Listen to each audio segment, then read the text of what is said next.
Всем привет!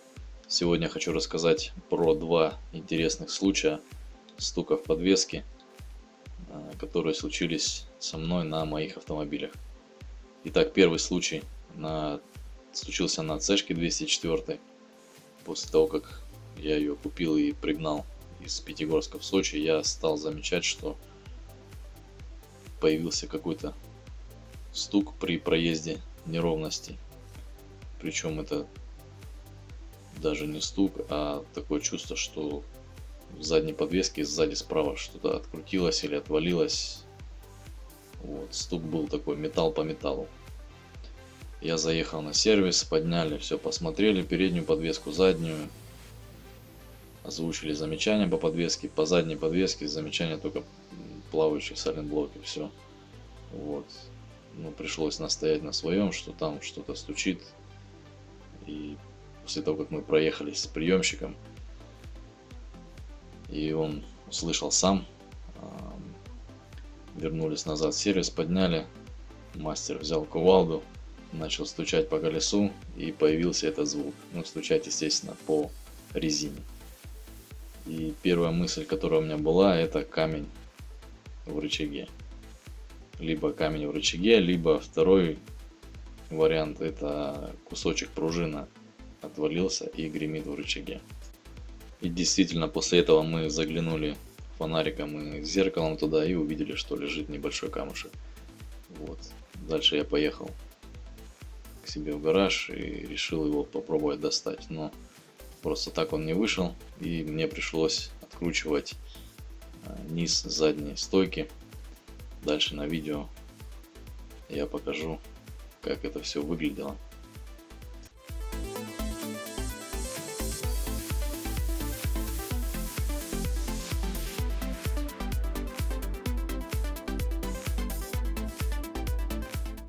Чтобы открутить крепление стойки, снизу нужно снять кожух рычага, ну и соответственно открутить болты, вернее даже один болт, и вытащить его, выбить, что и было мной сделано.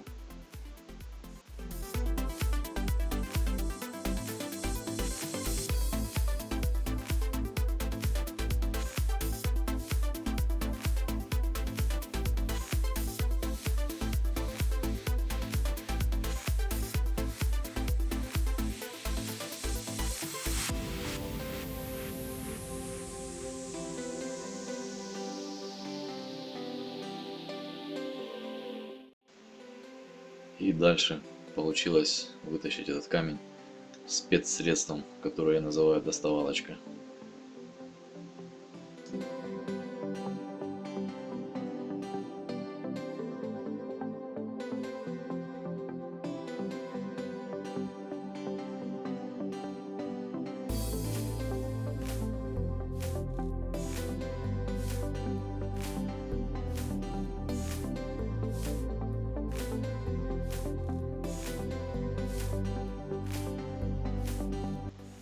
Операция проведена, камушек выброшен, и теперь нужно собрать все на место. Для этого мне нужно затянуть стойку внизу на нагруженной подвеске. Для этого мне пришлось поставить на место колесо на пару болтов, замерить расстояние от центра оси до крыла, потом вывести это же расстояние домкратом и только тогда затягивать нижний болт.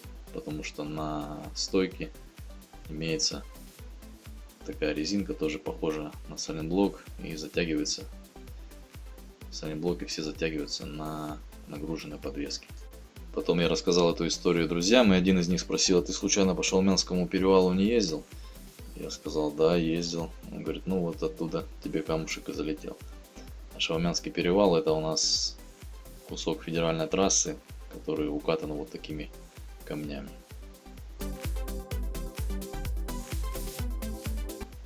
Второй случай тоже не менее интересный, произошел на 220-м Мерсе. Я переобувался в Ростове на шиномонтажке. Шиномонтажка находилась сбоку дороги, и площадка на шиномонтажке была тоже мелкими камушками застелена, укатанной галькой.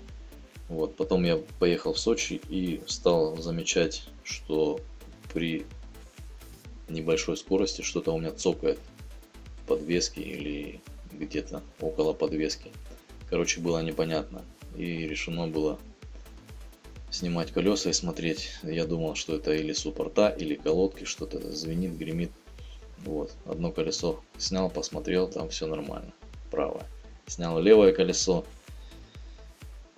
И когда катил, я услышал знакомый звук в этом колесе. Ну, я бросил его. То есть бросил на пол, оно прыгнуло, и появился этот знакомый звук.